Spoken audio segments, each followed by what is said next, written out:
Welcome back, everybody. Today I'm going to teach you how to import assets in Affinity Designer. This is a great way to bring in reusable design elements, color palettes, and graphics that you can use across multiple projects, making your workflow much more efficient.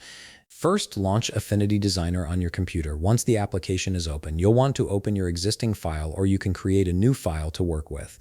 This sets up your workspace so you're ready to start importing your assets. Now look at the upper left toolbar at the top of your screen. Click on Window, which will open a drop-down menu with various options. From that menu, select General and then click on Assets. This action opens the Assets panel, which is where you'll manage all your imported design elements and resources. Once the Assets panel appears on the right side of your screen, you'll notice a small down arrow button right beside the word Assets at the top of the panel. Click on this button to reveal additional options. From the menu that appears, select Import Assets. This is the key step that allows you to bring external asset files into your Affinity Designer workspace.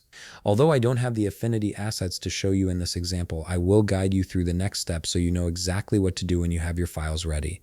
A file browser window will open up on your screen. Navigate through your folders to locate the assets you want to import. Once you've found the correct file, select it and then click Open. This tells Affinity Designer to begin processing and adding those assets to your panel. After clicking Open, wait for the import to complete. Depending on the size of your asset file, this might take just a moment or a bit longer, so be patient while the application processes everything. Once the import is finished, your assets will appear in the Assets panel, ready for you to drag and drop into your designs whenever you need them. And that's it. You've successfully imported assets into Affinity Designer, giving you quick access to all your favorite design elements. If you found this video helpful, please leave a like, subscribe, and see you in the next video.